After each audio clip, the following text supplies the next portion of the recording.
Renato Gaúcho apresenta A Força do Amor.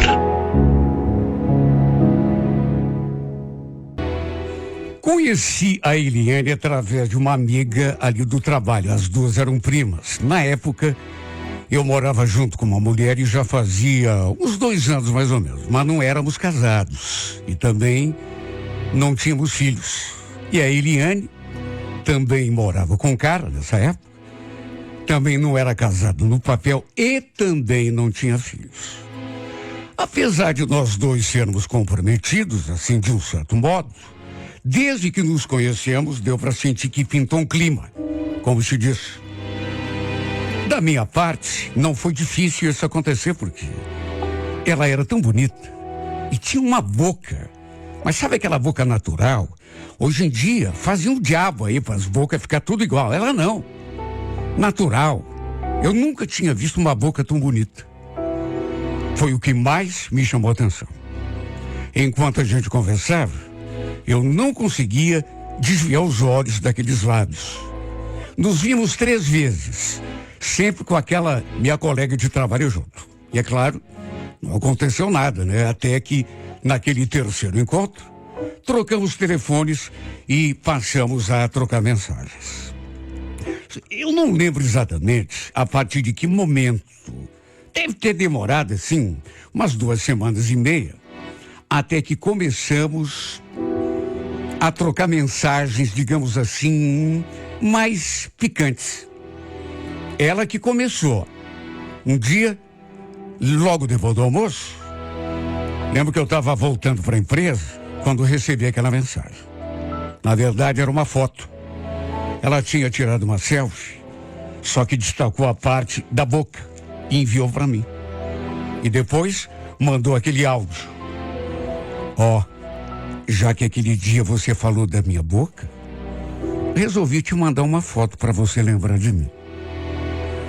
Olhei para aquela foto e já senti até aquele friozinho da barriga. Coisa mais linda do mundo. Só de olhar, dava vontade de beijar. Acabei entrando no clima e respondi. Nossa, que foto maravilhosa. Só que quem disse que eu preciso de foto para lembrar de você? Ela mandou outra, só que dessa vez escrita. Sério? Olha que eu vou acabar acreditando, viu? Até então, as mensagens eram todas assim na base da amizade. Eu tinha comentado, numa daquelas vezes, sobre os lábios dela, assim como que não quer nada. E no fim foi justamente isso que acabou sendo o estupim de tudo. Depois desse dia, as mensagens trocaram de esfera. Eu sei que, e sabia muito bem desde então, que não estava agindo corretamente com a minha mulher, nem ela com o marido dela. Só que as coisas foram acontecendo e esse tipo de coisa, quando começa, é difícil de parar. Quando entra desejo na jogada, olha, não é fácil. Até que chegou uma hora que a gente se encontrou, combinamos de tomar um chopp, pintou um beijo, pintou outro. A atração foi irresistível. Tanto que a gente se atracou um no outro logo que nos encontramos. Não sou um cara, assim, afeito à traição. Juro que não. Na verdade, foi a primeira vez. É um comportamento que eu sempre tentei evitar. Sei lá, nunca achei bacana fazer isso. No caso da Eliane, no entanto, nem sei explicar o que aconteceu comigo. Foi uma coisa, assim, avassaladora, que me dominou. Quando fomos para a cama pela primeira vez, isso aconteceu logo naquela mesma semana, eu percebi que aquilo que ela tinha despertado em mim, talvez não fosse só uma atração. Porque foi algo, vou repetir, avassalador, uma força, sabe? Parecia uma força da natureza, uma coisa que me dominou, mesmo não querendo. Comecei a mentir para Karen. E a Eliane também passou a inventar coisa lá pro marido dela, né? Até pra gente poder se encontrar e passar um tempo juntos. Às vezes, estávamos indo pro motel, ela ali do meu lado, no carro, aí olhava pra mim, fazia um sinal com o dedo, pedindo que eu ficasse em silêncio, aí ligava pro marido. Ela conversava com ele, comigo, ali do lado, sem o menor pudor. E o cara acreditava em tudo que ela falava. Tipo, qualquer coisa. Falava que estava com uma prima, que tinha ido ao shopping dar uma olhada numa roupa. Eu ficava só me imaginando no lugar do cara. Minha mulher fazendo isso comigo. Eu também mentia descaradamente para Karen. Hoje vejo quanto fui canalha com ela. Até porque, se fosse por merecimento, eu não faria. Porque ela nunca mereceu. O problema é que quando tá assim, bem enfeitiçado, a gente parece que não raciocina. Faz o que for preciso para estar com a pessoa.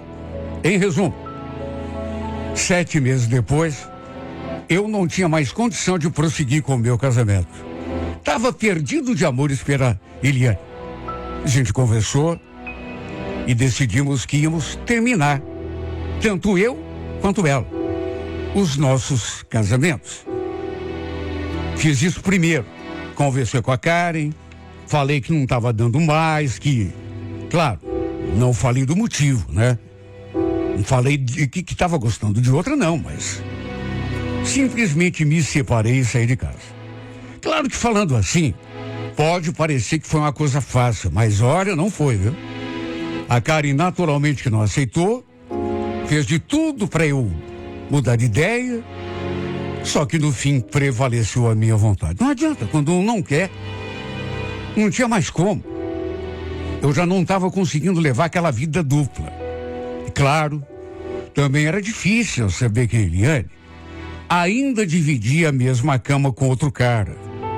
Ela, aliás, demorou algumas semanas para se separar também. Para ela parece que foi mais difícil. O cara era um banana, mas segundo ela, não estava aceitando. Nesse período, corri atrás de um lugar para a gente ficar. E por sorte, acabei encontrando um pequeno apartamento mobiliado, ou seja, era só a gente se mudar. Tudo se modificou tanto na minha vida quanto na vida dela. Claro que para melhor.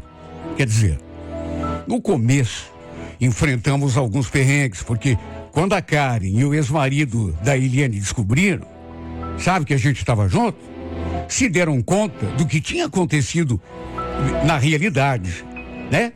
E claro, concluindo que a gente já tinha alguma coisa antes. Os dois ficaram no pé. Deu rolo com as famílias, sabe? Deu uma porção de problema. Mas pouco a pouco, a poeira foi assentando. Olha, como era bom dormir e acordar ao lado dessa mulher. Todo dia. Era tanta felicidade que não cabia. Sei que começamos de um modo errado, mas também não dava para começar de outro jeito, né? Para se ter uma ideia. Estávamos tão apaixonados que logo depois que fomos morar juntos, começamos a falar até de filho. Sabe, da possibilidade de ela engravidar. Olha, eu nunca tinha conversado com a minha ex sobre isso. E nem ela nunca manifestou assim, pelo menos não claramente, o desejo de ter filho comigo. Já com a Eliane, foi tudo diferente. Eu queria muito que ela me desse um filho. E pelo que ela falava, ela também queria. Mesmo assim, achamos melhor esperar um pouco, amadurecer um pouco mais a ideia. Quando me dei conta, nossa, como o tempo passa depressa, né? 1 ano e 3 meses já tinham se passado. Até que num sábado à noite, depois do jantar, estávamos ali em casa, a Eliane veio me mostrar uma foto que ela tinha tirado de um carro que estava à venda perto do trabalho dela. Ela estava pensando em comprar um carro financiado. Tinha várias fotos desse carro. E eu comecei a passar uma por uma. Só que de repente apareceu uma foto ali no meio que me chamou a atenção. Era uma foto assim, sensual, tirada na frente do espelho, ali mesmo do nosso quarto, em que ela aparecia só com a roupa de baixo. Aliás, não era a única. Tinha mais 3, inclusive dela com os seios de fora, só com a parte de baixo da lingerie. Claro que aquilo chamou a minha atenção. Até porque lá no começo, quando a gente ainda não estava morando junto, vez ou outra ela mandava para mim uma foto daquelas, para me provocar.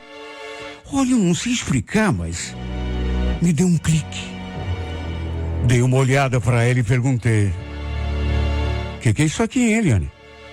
Foto tua, quase pelada, querido? Antes mesmo de ela pegar o celular para ver, notei que o seu semblante mudou. E depois que viu, deu um sorrisinho assim meio esquisito, como se tivesse ficado sem graça. E não era para menos, né? E aí falou: ué, eu não mandei essas fotos para você? Para mim? Claro que não. Ué, pensei que tivesse mandado. Eu tirei naquele dia. Lembra quando você ficou trabalhando até tarde? Acho que foi na quinta-feira. Esqueci de mandar então. De fato, na quinta-feira anterior, eu tinha ficado no trabalho até 11 horas da noite. Mas ela não tinha mandado foto nenhuma. Ficou toda sem graça, eu percebi. Depois tratou de apagar. Olha, não sei explicar, mas fiquei com a pulga atrás da orelha. Fiquei. Convenhamos, né? Se ela tinha tirado as fotos para me enviar, por que não enviou? Quando éramos só amantes, volta e meia ela fazia isso. Mandava uma foto assim sensual de lingerie para me provocar. Até fui conferir no celular para ver se de repente não tinha passado batido. Mas não tinha nada. Olha, podia não ter nada a ver. E Deus fizesse que não tivesse mesmo. Mas aquilo acendeu uma luzinha de alerta aqui em mim. Mesmo não querendo, fiquei com o pé atrás. Olha, fiquei bem desconfiado. Para falar bem a verdade. Será que essa mulher andava aprontando alguma? Vamos convir, né? Se ela me enviava fotos seminuas quando estava morando com outro, quem me garante que agora, morando comigo, não estivesse mandando para um terceiro? Só de pensar nisso, me deu até um embrulho no estômago.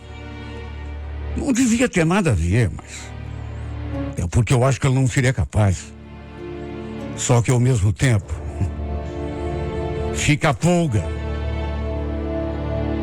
Depois de tudo, aquilo que tínhamos enfrentado para ficar juntos, sabe, eu acho que ela não seria capaz.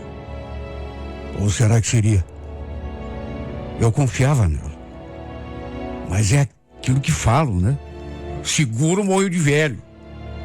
Por isso comecei a prestar mais atenção no comportamento dela. Por nada, né? Mas sabe como é. Até para ver se não tinha alguma coisa diferente. Não notei nada de anormal. Mas aquilo ficou na minha cabeça. Aquelas fotos sensuais, numa delas inclusive mostrando o peito. Ah, eu tirei para mandar para você. Para mim, não. Mas não mesmo. Ah, é?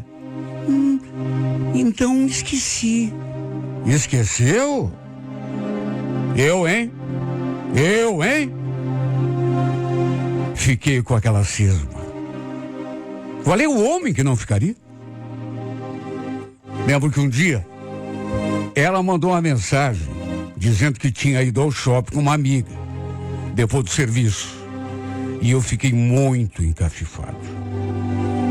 Acabei fazendo uma chamada de vídeo, até porque queria ver se era com uma amiga mesmo que ele estava, ou algum homem, e se realmente estava no lugar que ela tinha dito.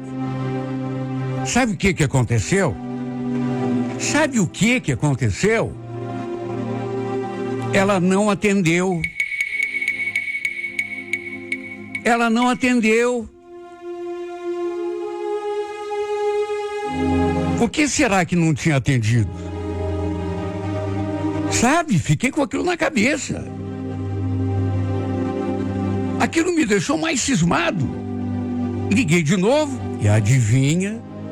De novo ela não atendeu. E mandou uma mensagem perguntando por que eu estava fazendo chamada de vídeo para ela. E aí eu retruquei. Você não quer atender por quê? Tá fazendo alguma coisa que eu não posso ver? Ela respondeu por mensagem de novo. Não seja bobo. Rebati. Não precisa atender então. Só me mande uma foto de você e da sua amiga aí no shopping. Sabe qual foi a resposta? Nenhuma. Ela não respondeu e também não mandou foto nenhuma. Quando nos vimos frente a frente de novo, como se não fosse pouco, ela me deu uma dura. Que ceninha foi aquela, hein, sabe? Por acaso você está desconfiado de mim? Me diga você, por que não quis atender? Nem mandar foto. Será que você estava com essa amiga mesmo? Você não estava escondendo alguma coisa? Eu te conheço, eu sei o modo como você age. Olha, não me faça de bobo, hein, guria? Não me faça de bobo.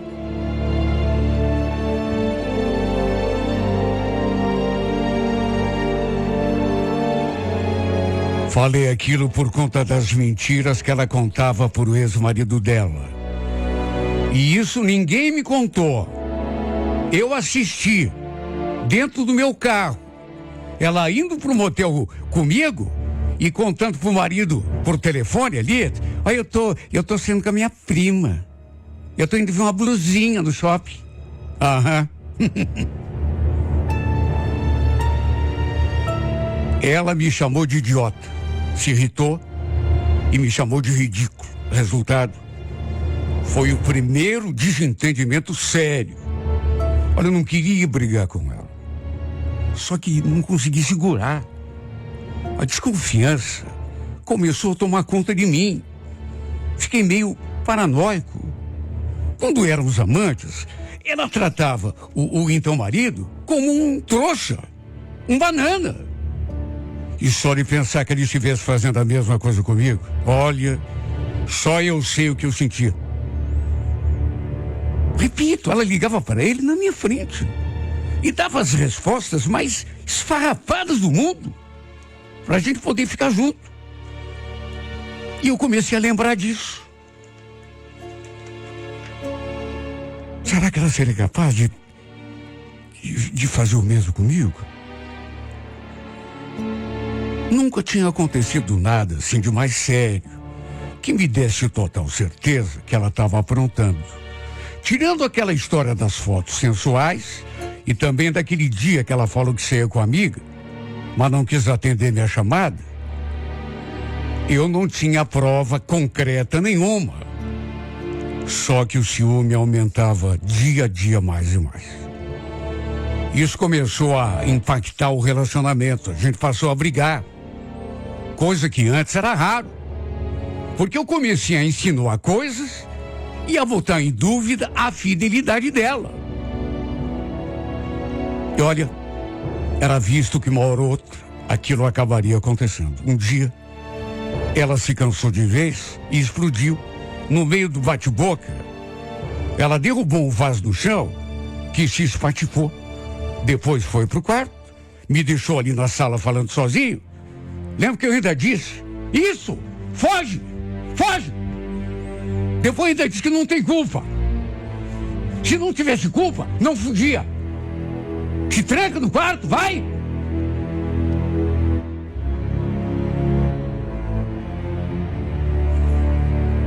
Só que eu não imaginei que ela tivesse ido pro quarto, não para se trancar simplesmente, mas para arrumar as roupas dela.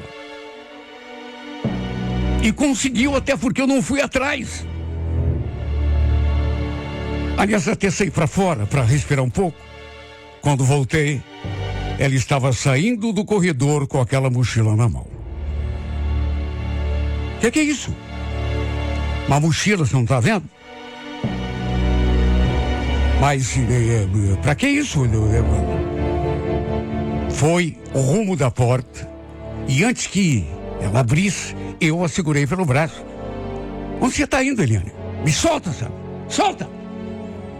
Tá me machucando. Dá para soltar? Depois falou que estava indo para casa da irmã e que depois daria um jeito de vir buscar o resto. Até porque não tinha mais condição da gente viver junto. Chegou a dizer que nem de longe eu era aquele homem por quem ela tinha se apaixonado. Olha, naquela hora, não posso negar, bateu o desespero. Bateu mesmo. Fiz de tudo para impedi-la. Mas aí ela começou a se exaltar, a gritar comigo, mandou sair da sua frente, chegou até me empurrar e do fim não pude fazer nada para impedi-la de sair. Foi um momento muito difícil para mim. Fiquei ali, me perguntando, será que era por causa de outro homem que ela estava saindo? No dia seguinte, ela apareceu na companhia da irmã e o cunhado para buscar o resto das coisas. Levou os dois juntos, porque deve ter ficado com medo de eu fazer alguma coisa contra ela, prendê-la em casa, sei lá. Olha que aperto no peito que eu senti.